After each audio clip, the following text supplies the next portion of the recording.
Good evening, and thank you for joining us on this Wednesday. You're watching the 9 at Night. I'm Stephania Jimenez, and tonight we begin with a large fire in southwest Bexar County. It's along Highway 181 and Donop Road. Bexar County says that it was first reported as a grass fire near a mobile home park. Now, fire officials just confirmed that the building on the commercial property is a loss. The challenges that the firefighters faced, we're going to have more on that when we see you tonight on the Nightbeat. But for now, we're going to continue with our newscast here. We have another change. We're seeing another change in the Uvalde CISD. Another school administrator announcing their retirement.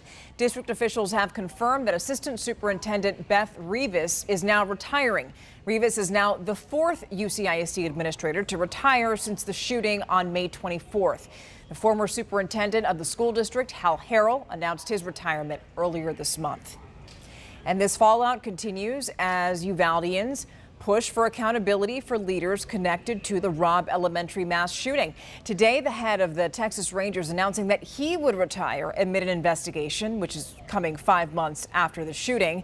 ABC News confirming the retirement of Chief Chance Collins. The Texas Rangers is a criminal investigation branch under the Texas Department of Public Safety, and that department now under review by the agency's inspector general. Collins' retirement is just the latest shakeup among DPS personnel.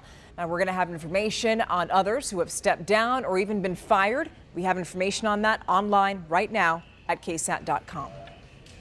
The Bexar County Sheriff's Office now thinking outside the box to fill staffing shortages. Point blank, they don't have enough jailers, which leads to overtime, which then forces the Sheriff's Office to spend more taxpayer money to pay those employees. So to fix the issue, the Sheriff's Office is traveling across the state to recruit new deputies.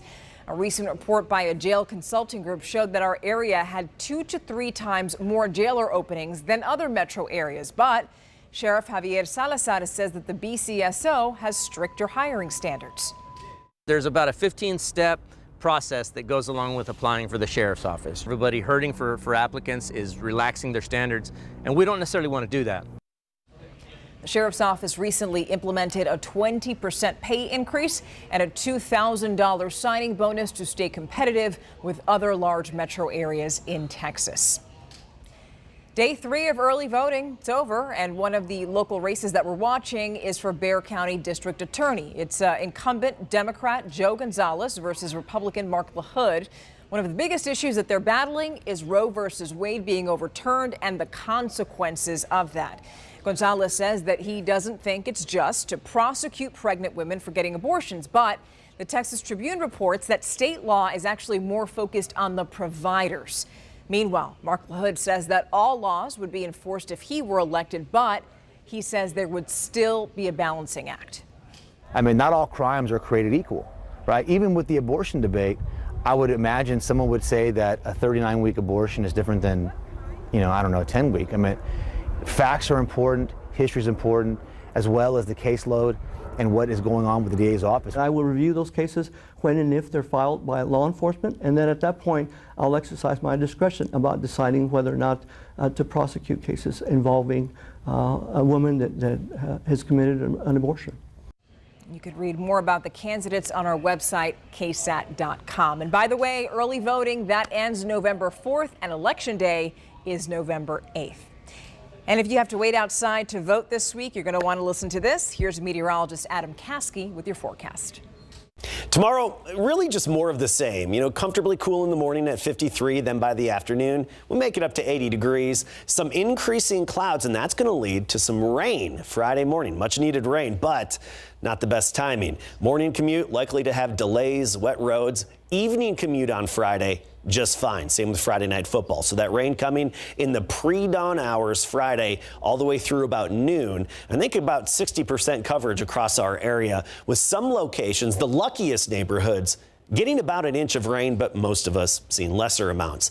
Then behind it, clearing Friday afternoon and evening will be in the 70s Friday afternoon and even through the upcoming weekend. By the way, trick-or-treating weather, 70s and low humidity. Definitely trick-or-treating weather. All right.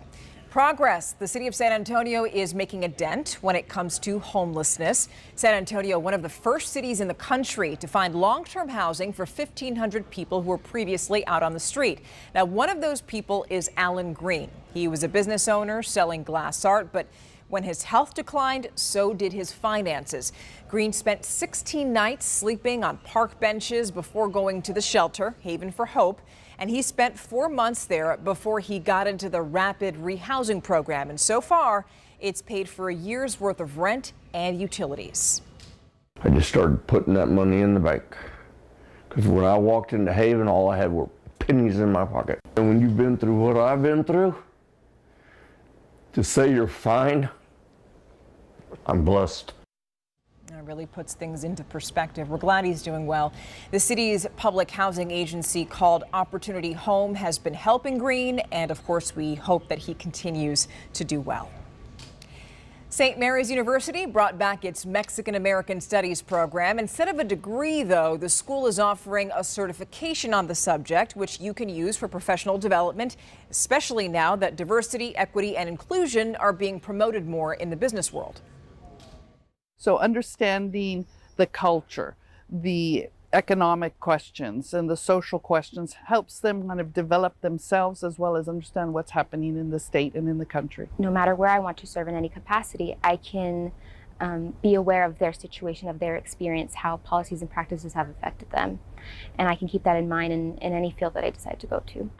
Yeah, for sure. Now, certification involves taking 5 courses over 1 or more semesters, and each of them covers different aspects of the Mexican-American experience.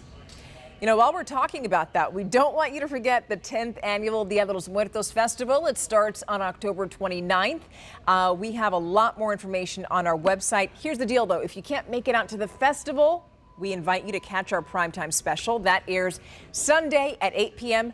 right here on KSAT 12, KSAT.com, KSAT Plus. We're also going to put it up on YouTube. Speaking of Muertos Fest, it's just one of several things happening this weekend in downtown San Antonio. We know that Elton John is in town, along with the big Texas Comic-Con and the Spiritlandia Music Fest. And you know what all those events mean for you? Yeah, traffic and road closures. Now you can head on over to KSAT.com for a full list of those closures. But not just that, we also have a list of places for you to park, just to help you out with that. You know, though, you don't have to wait until this weekend to celebrate Day of the Dead, because the Spiritlandia River Parade takes place tomorrow at 7 p.m. on the Riverwalk. You're going to see floats with altars and Catrinas, all of it geared towards celebrating life and also loved ones. Kids 2 and up need tickets, so keep that in mind. And the website there is dayofthedeadsa.com. Just in time for Halloween, today is National Pumpkin Day. The iconic pumpkin is a fall favorite. It's at the center of holiday decorations, recipes, festivals, so much more. And taking over everything from coffee, you know what that is. You know what I'm going to say, right? Pumpkin spice lattes, baked goods, cakes, cookies, even unlikely favorites like pasta and oatmeal. Yeah, pumpkin pasta is now a thing. It's actually good for you too, because pumpkins have nutrients which could not only help you boost your immune system, but it also helps you fight off nasty colds. Now, before we go, in the Halloween decorating game, there's lame, and then there is destined for fame. Behold the Monster. Yeah, the latest creepy and crafty concept from industrious Iowa dad Greg Dietzenbach. He went viral a couple of years ago for crafting that interactive monster Zoom call for his daughter. And for this year's crazy creation, he created a door from scratch, a front door from scratch, then incorporated a high-definition TV for the blinking eyes, animated arms, constructed from broom handles. Super, super, super creative. That's really cool. Too bad he's not here. Well, we're just out of time. Have a beautiful night. The 9 at Night returns tomorrow. We'll see you then.